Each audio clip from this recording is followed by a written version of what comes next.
Pricing technology. So in 2025, they moved US fuel pricing onto a machine learning model that reads local conditions and prices site by site. You only build that if you've got thousands of these sites to run it across. The independent guy is squinting across the street, right? Just to look at what Dave is pricing his gas at and just moving it up or down a cent, right? It's based on gut and intuition. Number 4, loyalty and retail media. So 6 million loyalty members generate a robust data set. It's pretty valuable.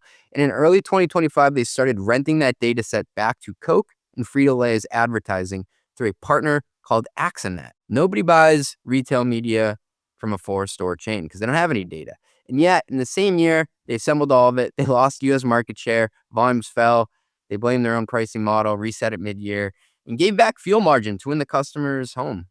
Ouch. All that scale, and they still had to cut price to get people back to the pump. Americans are paying at the pump. Did you know that? So there are over 150,000 convenience stores in America, and 63% of them belong to somebody who owns fewer than 10. That's why a London private equity firm is getting their hands dirty and buying up all these gas stations. When your competition is a guy with 3 stores and a personal guarantee on his fuel contract, you don't really need to be brilliant. You just need to be able to write a check. And convenience store demand holds up against online purchasing way better than retail, as about 37% of shoppers walk into a convenience store every single day, and another 42% go once or twice a week. Amazon flattened most of retail and did nothing at all to convenience because nobody is drone delivering a Gatorade to the pump. Recessions don't do much either. They're incredibly recession-proof. Convenience stores also sell more than 80% of the gasoline purchased in this country. Sorry, Costco. From the filing, our industry is large, highly fragmented, insulated from e-commerce disruption. In recent years, it has experienced increasing consolidation by scaled operators, including ourselves. Cumberland Farms is the number 5 convenience store in the U.S. by store count across 24 states. They're in 24 states, including Massachusetts, shout out MA, and number 4 in Europe. That's what you can do with $5.8 billion of debt. Turns out almost $6 billion of debt can buy you a ton of convenience stores. This is kind of an aside, but what does this filing tell you about electric vehicles? Because in the European Union, EVs were about 26% of new car sales in 2024.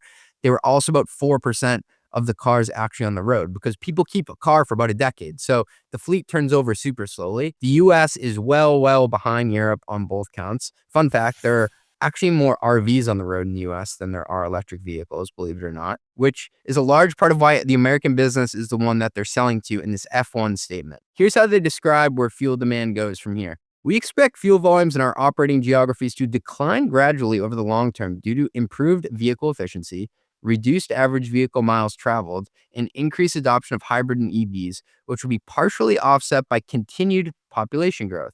So Cumberland Farms is long the birth rate and short electric cars. Back to the debt. They carry $5.8 billion of debt against $693 million of adjusted EBITDA, which pencils to 8x.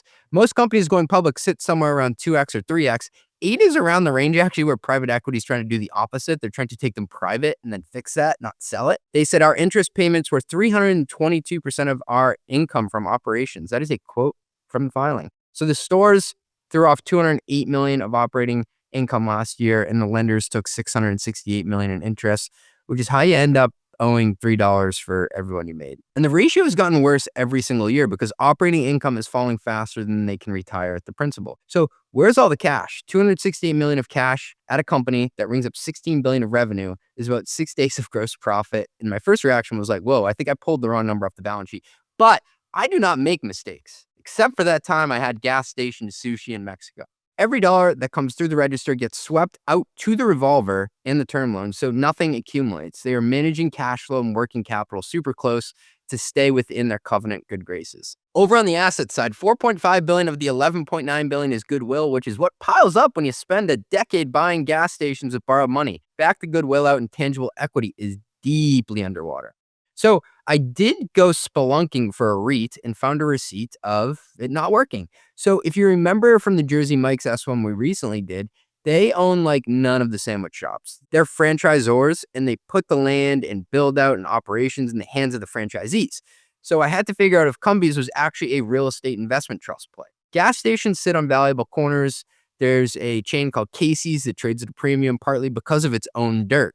So I opened this filing expecting to find a couple billion of unencumbered real estate waiting for a prop code to spin up and sponsor an exit. But they already ran this play and it did not work. So in May of 2023, they sold 414 U.S. properties in a sale leaseback, took $1.5 billion of cash and booked a $920 million gain that flows straight into the 2023 net income line that we talked about.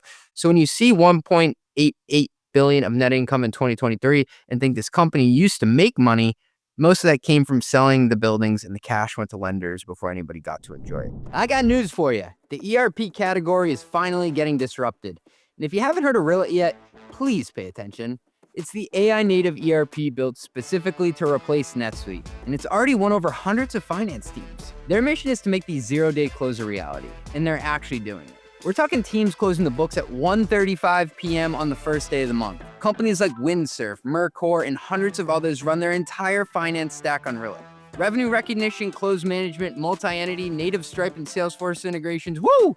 Everything a scaling company needs. They've got 5.0 star, 50, wow, 50 stars on G2. They're backed by A16Z and Sequoia, heard of them, and CPA-led implementations that get you live in 45 days. That is simply unheard of in the ERP space. If your books aren't running as fast as your business, check out Relit.